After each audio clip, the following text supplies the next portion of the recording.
Hornbill weekend horn and campaign of Vigon Subai to the Olympic ding a hele 2022 intending candidate pu ke Lhouvum.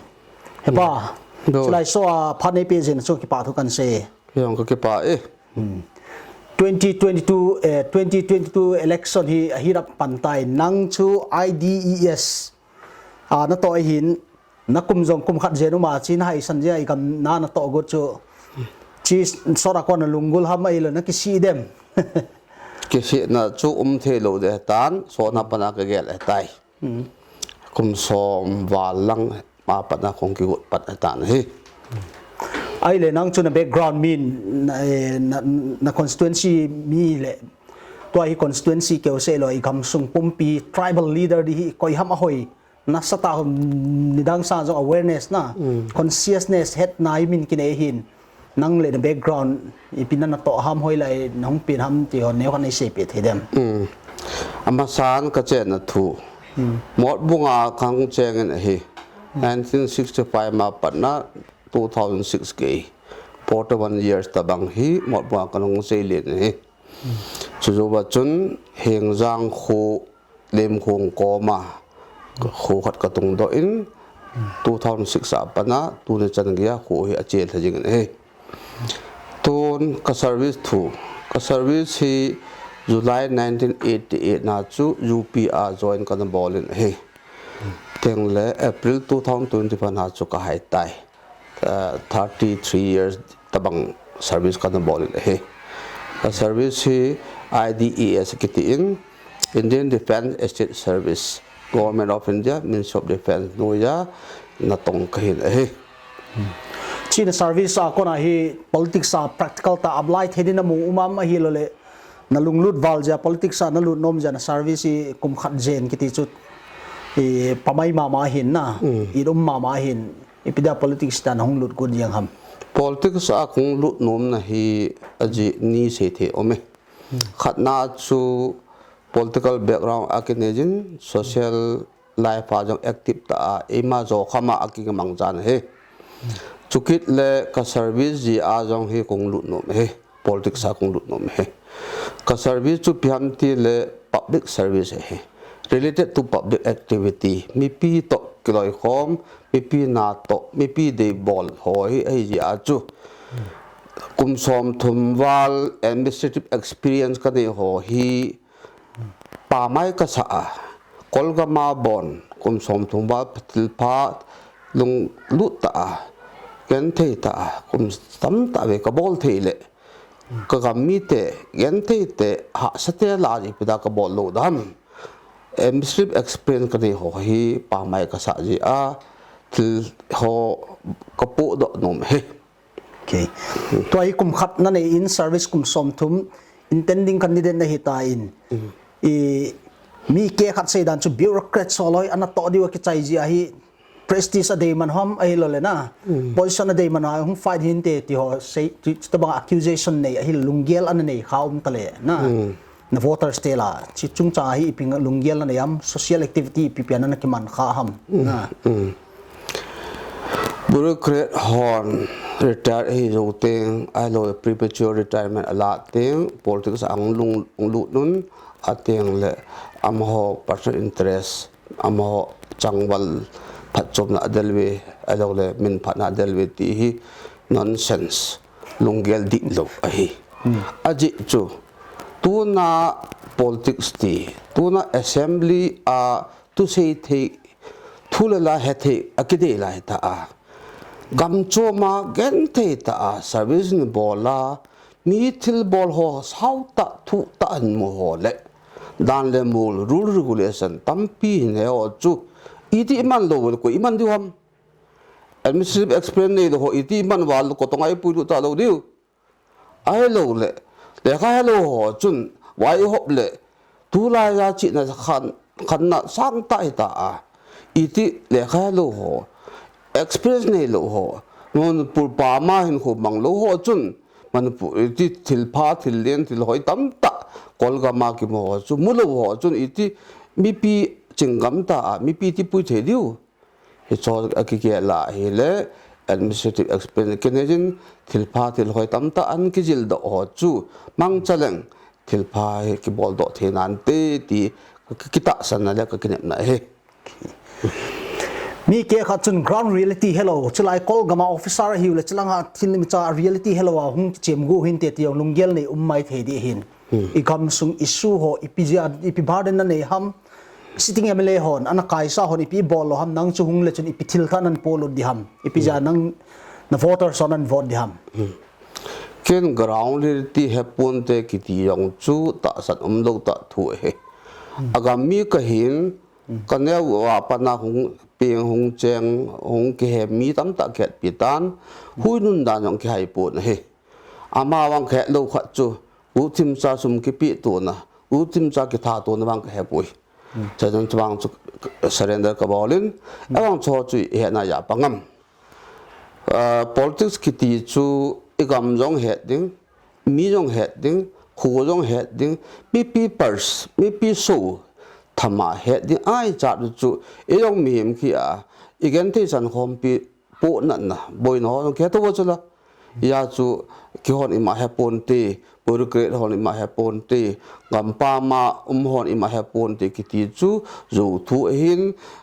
false propaganda zo thu ki thang sap he ken iti ka hai dam ka chen agam kong do jing so lem ngam pa ma chu kum som dong komo jing dong he di poi I'm still connected with my people ya chu ke ho hin ima he phapoi ground reality hapoi ima tong the pon de ki ti chu nil hat mana mi ki ne ta bo we tin kala he toy sitting emle pan hi tam gup je na po hi tan ama ni pi bol lo nang ipi bol din mu umam ama ho emle hon sumi zat mu ham fani zat mu ham chilaya hi nang chu intending na hi ja chu nop na hung sei good ham hi lo le ground reality pi ham in na mu chan hi nei sei pe thei dem why not tua ka het ho tua ka bol no mo sei do taleng ka kitet pi do le do ta chu la yong le se tang ka te na le do ta ji chun tua hi ken ka kai do a hi le pathen thil gon ai a e ngai lu atama e support wa hi le ken ka gon hi ka gel sa mi I pam ka gel sa ngam pa ma azwa ka sei kum som tum ba na ka to a ka het ho ka mu ho chu hila ya ka mu khat cham lo hi for example te ka khat na in MLA khatin 2 crore annually amu chu local fund na dinga hi cha hi ken development committee CM ding akikai do ting development committee CM ding who are house ho atam zo development committee member hi diu 2 crore zo amo khona pe do yang de let them do whatever they like amo de ki bol na han chu ke sa nga ho house suppose a problem het chi zo chula ama ho chu to homun tin 2 crore hi kum khat sunga MLA pun epe do ta ben iti man di ham ti list ki se mun tin gel khom ta ben te one aspect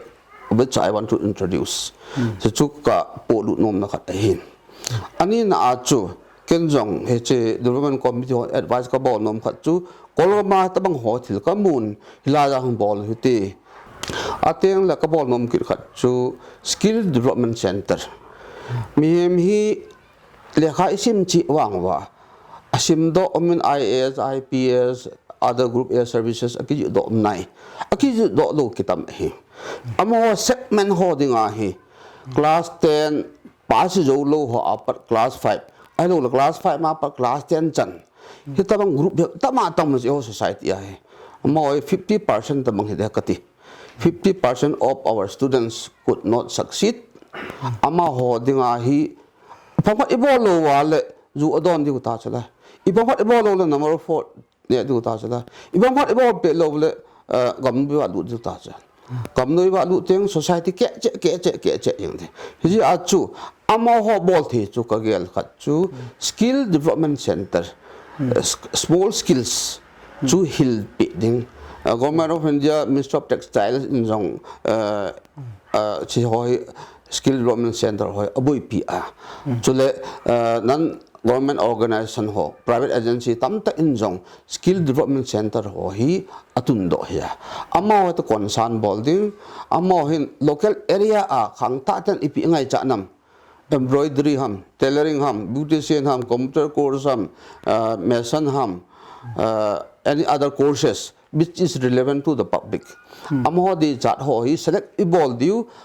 government agency ham private agency iko diu registered body hi diu ama ho hin ho student ho chapang te chu 3 months 6 months 1 year 1.5 2 years course ho bol sa ding achai teng wole certificate pe ding certificate na chu ama hon ho khusung gamsung even abroad gampa ma jong service bu na nei thi sule hitabang lampi do khang kasim no me. Okay. Now chui zo chui introduction na say khai now chess player na hin strategy ti chu hoi tan head dia thoin na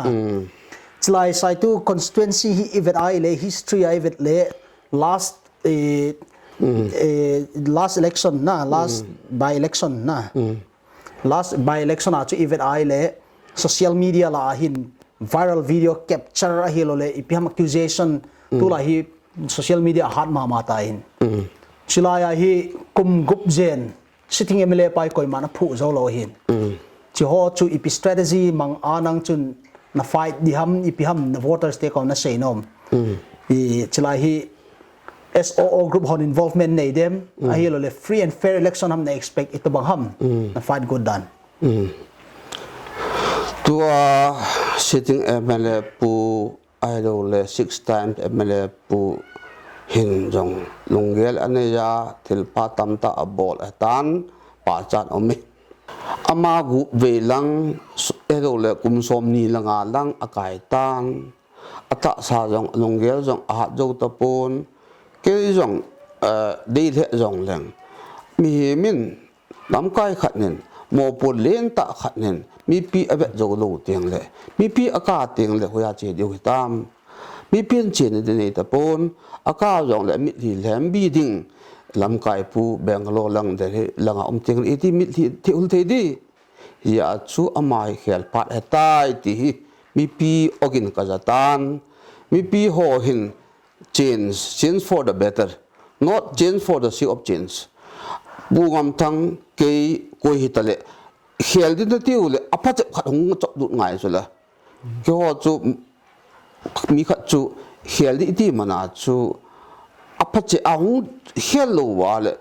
phamo che hen lang le society di khan to di ya chu ma ho hi khel wa le apa che hung chok du ngai ya ama zona dinga wang chu che nom nu chu ka gel nan ka se do nong pui ke man cha chu la ka man cha ti ka se do di ikam swai hin event le na free and fair election city hilo le town security le mi educated na ta bo hin vote ki khethin chilai jong I choma hi pon mun da I choma hi pon free and fair na voters on an vote thedi hu nam ipi itabang election na expect am nangin last 3-4 elections event na le egam sung wa hi free and fair election om na mun jong omen om lo na mun jong ome hi ja hi ken polling session 51 side 2 a hi 68 som group le gate ome so identify ke bolin tin hoilai mun ho a hi free and fair election thei dam hoilai mun ho a hi free and fair election thei lo dam so identify ke bolin tin study group jong kanejin is group ho ki al comment tin hoilai mun ho a chu disturbance dam boot capture dam force dam so chu ki ventin hi so buna chu et jong force khat apply bol de kiti he force versus force hin ke force wang chu thali dam sumhi dam ประเทศวันที่หอยดำบางแค่ตะปุยก็ฟอร์สุสีดอกกิตะปงก็เตะอาป่าไม้กิตไต MLA กิติฮิมิตัมจอยน์ contract work สมมุติดิ่งบิลลาดดิ่งไงตัวนี้ไอ้ฮิวันตู last 5 years ไอ้หรือ10 years ไอ้ head ดอกขรุจุกุกี้ society ฮีไอ้หอมีหอนะin nation is a fallen nation ตะมาคิมกูไอ้ตัน crisis ตั้มตาหินลำกายในเจ้าตะปอยน์ HAC Hill Area Committee ทิ้งลามีเตกิไว้ปนเดียว government in Providence and Peak สันจงเวงเจ้าปอวินเลยไอ้เลย plain area คนเอ็มเลมีเย็ดเจนตาอันคอยโลดวินจิตชูอีพิธีเสียดำกิมูสินักละจงอีปมเทปอน voice จง raise เทปอนขัดนาอันนี้นักกูบรูทุยตะเลอิสุตัมปีตันจุดบังพาราฮีนั่งอินอีกำซุงอีทีนับในไว้ปอดีหำอีพิธีงาเอ็มเลนฮีโนมัมจุดบัง crisis ไล่ตาอีพิธีหำนะ vision what change are you gonna bring อีพิธี change หำนั้นปอลดเดียฮิตบังอีกำซุงว่าอี society ซุงว่าอาสัตเป็ดตากว่าลุกเลยมีนมตั้มเป็ดติงบิดาก็จะขอดีอีบ่อยจีว่าจูกันจงเกี่ยมา capacity คำมาลุนะ contribute ก็บอกนมจะคงว่าลุเองขัดนะอันนี้นะอาจูย้อนเสียบัง HSC ก็บรูอิสูเตียงเลยอดังทัลจอยก็สูโซ่ดูเสียเอาไหมอาเห็นละขอเป็นชูตัวนี้ society ว่า problem เขา address บอลที่ระดับที่หอฮีกุยหำคนอีบุยน่าละดอกที่หำคนอีบุยน่าเอสุบุยลูปิที่หำอีแบบนั้นแหละอีหอนน้ำไก่ผ่าอีกเรื่องดอกไงจินแต่บางครั้งน้ำไก่ผ่า minimum bare minimum education อันนี้ไงจินดานเลมูลห่อบิลห่อรูลเอ็กซ์ห่อตั้มตะห่อฮีซิมง่ายจะเฮ็ดง่ายจะมีปีเตะผสมเดนามมีปีเตะตุนาโตขาดำกุมช้ำชอตะดูเดนโตขาดำตีเกลดิ้งเฮ็ดดิ้งเฮ็ดเจเทโลจงเล่ lawyer ห่อ opinion views ละดิ้งอัมห่อ idea อีละจูเต็ง assembly ห่อละจังสันตะเฮจิบิลห่อฮีconstitutional right กันเองจวินเฮจิบิลห่อฮีข้อ interest อัตองค่ะอินซิบิลห่อข้อ interest อัตองค่ะปุยตี analysis บอลที่ห่อเฮจห่ออิเลนดอกโลวาเลลายสวยกายอยู่ที่วิกิจิมที่เฮลว่าสวยก็กายที่ห่ออิเลนดอกวาเลก็ต้องหากิตาลูดิตาจุลาจิจูเอเมเลนักไก่มาซาจูมิเจ้าเสนาเสียเทนอวาย ground reality ไอเวทไอเลเมลให้MLA ตั้มตาลามีสมนีบ่จู่จู่ pressure ตีนันดิฮัมจู่ไล่จู่อัตตาหิตีในตีหงไปหมดดิฮัม party นะ join good นะ join good law party congress อาเจีย congress เต policy ก็จุยดิฮัมไอ้ละ BJP เตะที่ development ฮี poli โหน่าจง sacrifice ดิอีกำเลยจู่เสีย sacrifice ดิที่เขาข้อสลายตั้มตามินไล่ฮีมีปิน opinion head นอมดิฮันอิตาบานะ fight good อัน party เนี่ย attach them เนี่ย attach for them เกินลากเสียนอมเป็นจู่ last more than 30 years กุมสมทุมวัล mainland India government of India Ministry of Defense นู่นนั่นตองก็เห็นก็โตส่งให้ประเทศดำเทนเลยนั่นโตเทนเอเป็นกิตาตากิจเลวะ Army General หอ Army Brigadier หอจงกินเอลจีเห็นอิสูmerit demerit ทัวแต่บางเห็นหัวมังคัดจนตัวนั้นมันพูด problem หอกินทุปีอาเกยลป่วย HSC bill เห็นลังall over 40 versus 20 MLA ho situation jong hi lung kham di be se le poi for every problem there is a solution tu na ehon merite manpur assembly a 40 MLA moment e 20 bo umawe ti a surrender bo de poi ehon dan le mul la hi ibet tu diu edin munu adet ting chule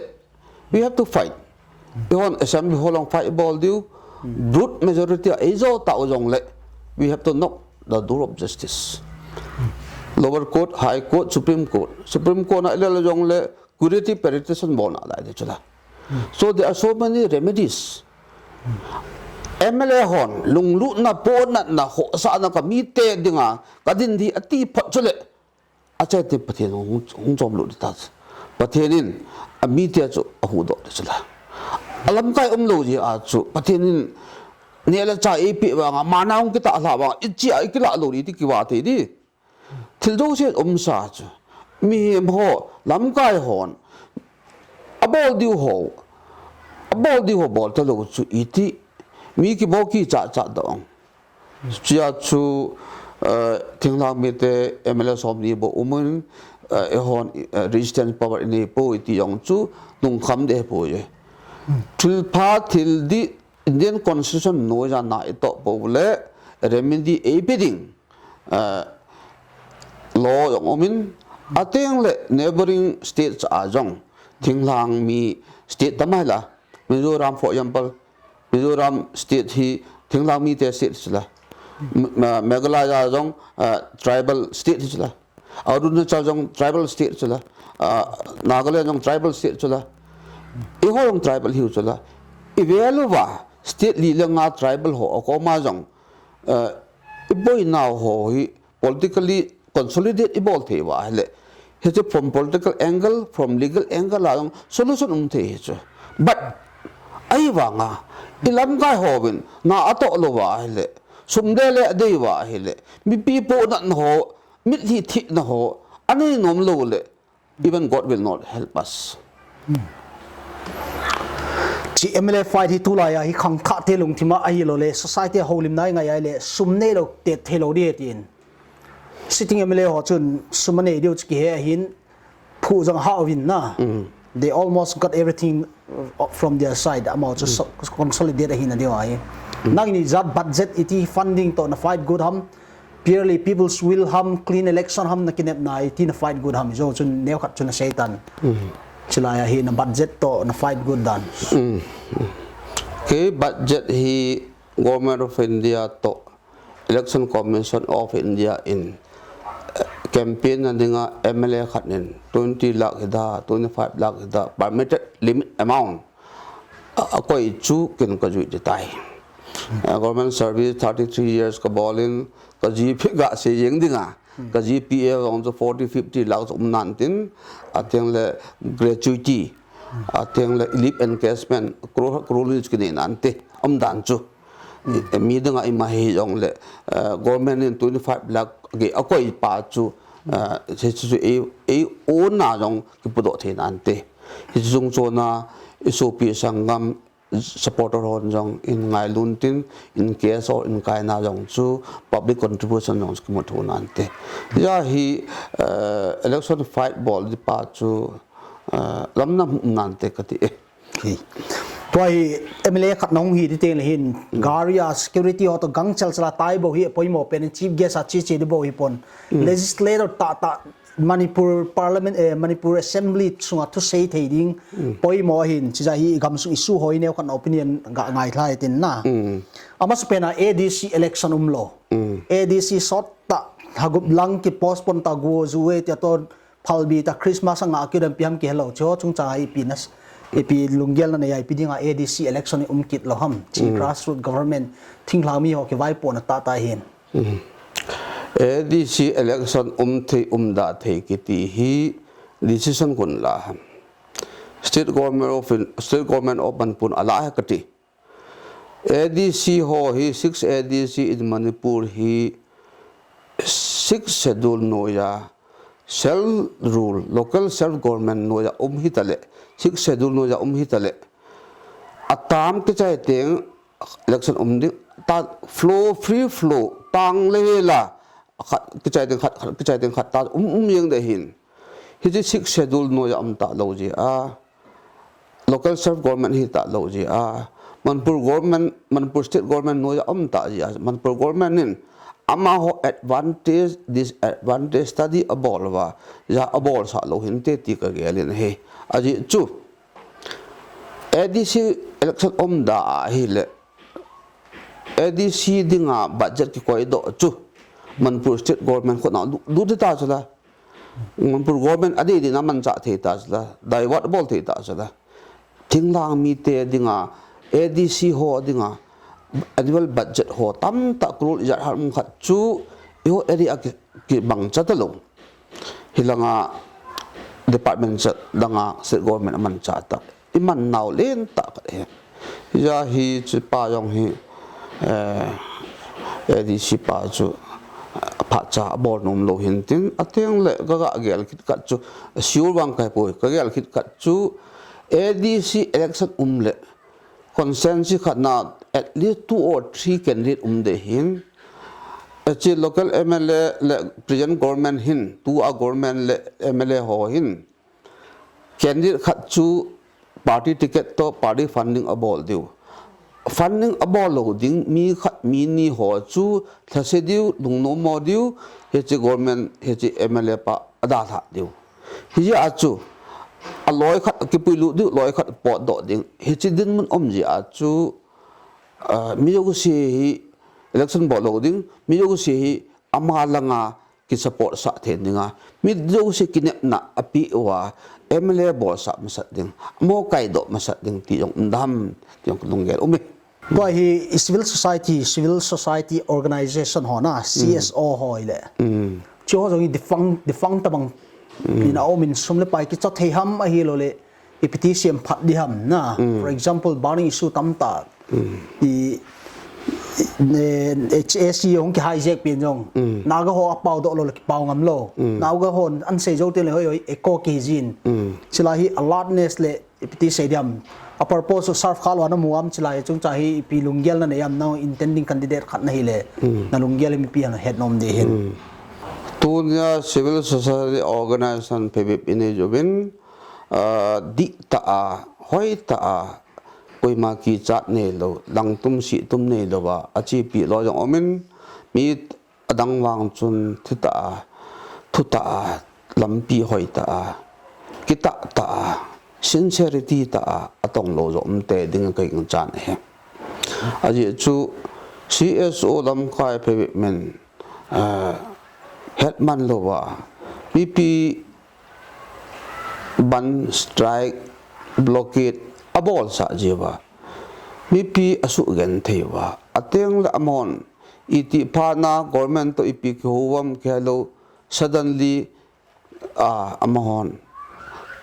boin ho ban ho strike ho blockade ho chu an la do jiwa withdraw an bol jiwa an nga jiule BP dinga chu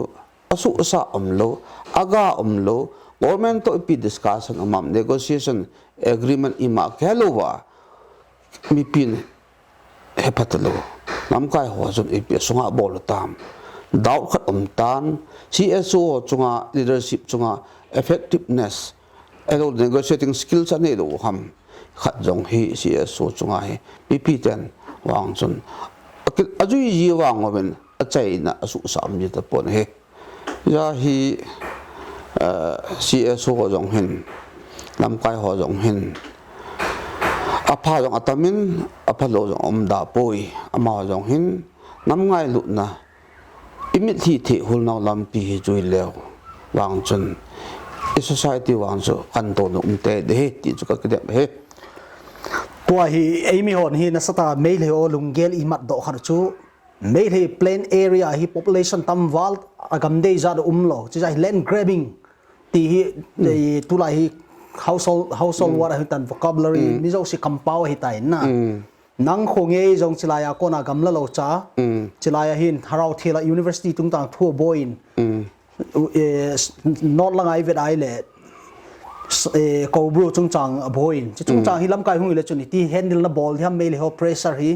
amawi political influence job party hum te le mi ho zo si tip chat jing HSC bill nangona chairman Pakistan committee na bill polo nandiga ho cho loi jong zaw lo hin chita bang din muna emle tam tai nei ta nang hung le chuni piti nang bang kai na nei talachun ipiti na solve the crisis so here tu na hi wana le se da most of the problem wana le se da problem atam zo hi land issue he gam tum del he Palestine ten jong Israel te to agal ke sa lo na chu Palestine country nam khat do ti en sutima chu kumphabi masanga chu LTTE 10 Sri Lanka northern Sri Lanka hu gam tum anadel hin en la success ta po se nom pen chu le sit chunga hi mem ki pung che jeng le sit ki sim be the ta lo mi hin gam hi ki hlom mim tam che che gam hi hlom che ta tuna lo ki bol na mun ho jong in sa na dinga kon wat ki bol ta gam al neu che ta mim atam che ta ane dinga chu akitamin ne ding chu hlom che ta ji a chu mi ki chu ata ki nata hi ji a hi gam hi tuna ka che na ati tai aneu tai ka sa ka langa gam ho hi itilam pa kala dam thudi hi lo jong le kala ngai tai tia isu pitewin he tai an gel pha no ba tu lai tai emi ho chen zo se vet ai le na nasata in insecurity adi ta in gam nei hoi ti di ham hi le e samin nam len zo me le hon na land grabbing Kobru isu ai boy win chilai harau thil Manipur University nang khwa kona gamla lo cha ong boy keu chilai keu se lon mun zo sa boy chi nang MLA hung hile chun tabang crisis soi tin solve them if you have a way forward patin lung se na MLA hiwa hi le che harau thil le Kobru isu hi tackle ball ji jong om nan he ama sa chu I ho right I ge tiang le min jong e chu lo de he harau thil isu a chu thinglang gam hin thinglang mi te chen na gam hin teng le kangpo bi district sunga om nau so na pan om sa tai a hi le itidana ipi authority ipi right na chu isu pi me the ten harau thil gam ga chu the ham ipi da sports university chu mun chu harau thil te gam hi ja ipi da me the ten Infarbes alu sa de tiwam amogam la pun he ho chu abol the lo now chu e ho local MLA ho yan lang local public ho yang le awareness lo unity lo mi do zo na jong ine lo je wa hi min eno si he MLA khat im teng le pale sele ching hi jong lang mi pi ngai lu ke kani ji a hi mi pi proper guidance ka pi ding mi meditator no eki cha de wa tai Kobru isu hi ke research scholar ke pon agam jong amuna ka gam pon hi chun tamta ka se nom poi ka se nom pen wang chu government le civil society organization hon to khomu han lang Manipur gam chu khan to na dinga mi pi ho jong again thelo na dinga ke ho to na ho ni han lang ama personal interest koi machan gel da han lang from government side jong le public side jong le leader them kha den ama interest a ge lobin larger interest long term ma ge la ko bu isu omlo di jong hi 1961 apa na thu ta a 1972 a jong heche demarcation ta ibida 2021 tukuma unnecessary a heche issue hi umaham heche issue hi ibida 1962 a 1972 a umloba tuna umaham heche bet na hele lamkai ho hian lang e ho lang lamkai ho han lang government a ho yong le keu to nei min zo lo ham heche ho ji a hi problem khat amlo ding yum sa wa ka kamun he ke gel he bobe ya hi local MLA aki a hi le the problem ho hai both sides are government side na kuna jong civil society a jong all stakeholder ho jong invite bola to homa is a best way forward the best solution in terms of law in the larger interest of the settled people so to igel homba lampi bang som the nan te where there is a will there is a way the chilai hi Saitu constituency ade ta emite hardcore area hin na bele phunglang ki khen nai atam ma ma to hi I thilmol pho hoi sel alui sel to do khat choi piam tele tha do le ku ki khen kin gun la hin chi za cha za nui za a hi wa reality piam chilai hi nang ni pilung gel ne am chi chung chang hi chilai hi kinil na tam bele phung politics clan a chi hi ti hoi tam ma ma yen lam kai di khat na hu ye le min vote di le chu na opinion min ngai nom di hin piam na standpoint phung politics to tha do ku ki hiten ni isu hi so ta ve ke pin ma sanga ki se ya tan ke thi jo te no ki se ki da hi a ke chai nom lo de hi aji chu min thil pha ade ta poi ase ade ta ji wa hi ama interest adinga chu thu khat chu amlo khat chu omsa yang hi MLA khat MDC khat candidate hi a ikite teng phungla chang polut ateng le kai na ding by any means a ipi thil bol hi yong le thil homin an gel pat ji hen ye cho hi consensus sunga milhom te chun phungla chang a pat pon atam lang je ho hin ga kitum se ki bol thi sa khat ani je moben ya he phunga an bol te ngule mo phung tam sa hi ta chula a phung tam sa hi te ngule hung ki me khom ji wa akai na di lam pi chum ji a ya he phung politics hi tamat ki chi pi a hin cho hi idin te ngule e ho ga ma hi amo nga jong party hen lang a candidate pa jong le party manifesto alo la candidate pa mi kita nam mi kita lo kam ti study ki bol to lo chula ja hi ki mo bol je analysis lo ja hi lam kai ho he apha jong then do ko ma atam zo aphalo ki thang do ji etan he tha do ku ki thu ke gel da na hi ku ki hi nampi min hiding hi che nampi no ja hi phung tamta tribe tamta ki khom ding te ka a tha do tribe pai te tribe jo tribe wai pe tribe kom tribe adang so tribe lo si ama tribe ma ke sa lal piu han lang a tribe mo khan ton tiu ki bol han lang on the radio han lang cultural troop han lang any infrastructure development hi jong le ama tribe ma ki boi pi diu ai wanga ipau hi ki bang thima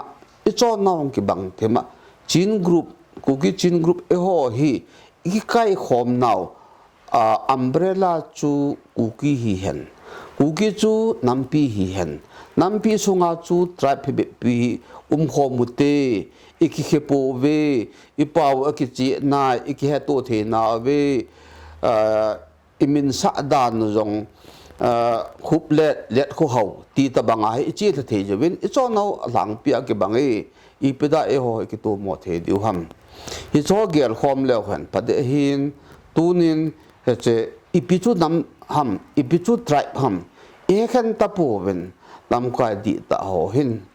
to khom ke na han lang a lo thing ho han lang lungel kha chu nei khom han lang e hon in sunga ida ikitho tu ham iboi pinau hi ibol zo diu hi gam la go hu biting ne la cha mi pi ho ne sa ding khang tha te lam pi hi sim di zo a hin a cho don to lo wa pung la cha nga pa chom lo dinga ijat se jong biam an jang ke lo khat bon I pe lo dinga chu ya pang di chi chula last question ni atune interview na ha pa clean election kiti hi isei te le hin I candidate pan arms group ho sma ga cho bo hi clean election a ngai ji win MLA ho ma vo sa an pe phat khe ti cha na te chula the constituency sunga hi polling station izat ham izat tabang expect clean dia ne expect ham a clean lo ai le mi pi o chun lam kai than khelo tabanga zau ki char ham tu ne hi na voter so ko mai pi se nom na ne am chung cha ai 51 Saitu Kendra sunga hi polling station hi som gup dagi 68 polling station ome ichela hi kema polling station hi approximate 20 to 25 polling station bang chu dinga king chan he tua na yong kito be le gamjong khujong house jong contact ki bol be le all the polling station som thumba jong kin nei thi mai lai din te ama ko ma ka se nom chu cái này ngay lụt và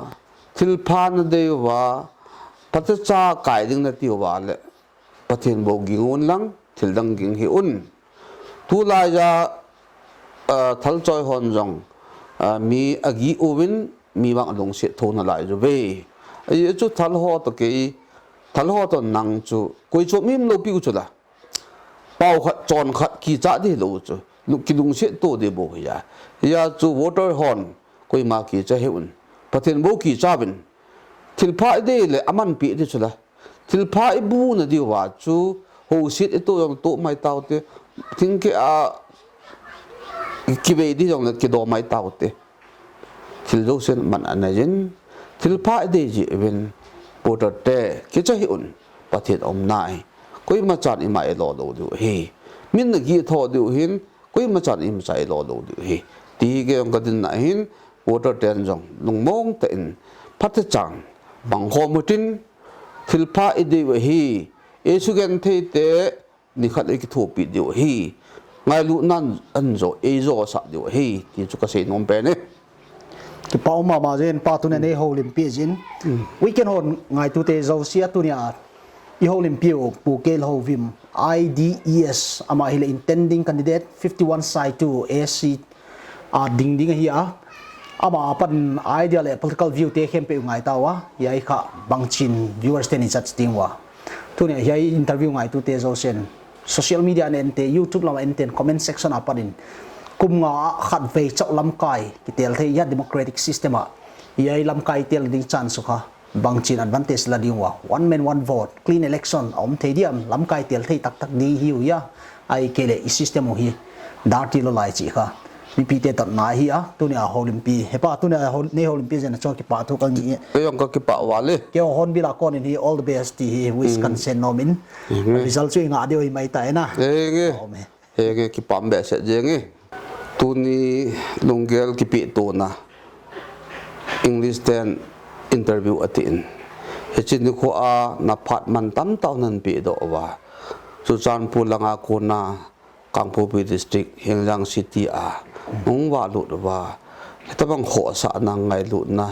ni ji wa lampi sau ta nan jo no bin ji in chungwa ki pa tu ka se ne he abanin hitabanga nam ngai lu na jala thudi ong do the na denga mi ho candidate ho midang dang ho ko ma interview na bor wa inam piu damon ho hold do ding inam piu ho dam the ninga ipilo ine du ipilo bol du cho chu na khol wa na ta lang wa mi pi ho hil na kha na tabang Hornbill ten na ki pi do naw na ngai lu naw hi ka pa chama ma in tu nu tu ban teng jong le thil pha na bol hi chi jom pi jingun lang teng le khe to jing hoten in jong pathin sunna ong ke kai do kha ale e ho Hornbill te thudi na thang sap na wa hi ke nong pan kala no me ka ki pa e ole ki pau me ke on ka ki pa ma na ve ke wa kon hi all the best mai hung wang phan hung hat jing ti hi de sana kan plan pa e pa ka ki pa be se je nge dam sel chi u te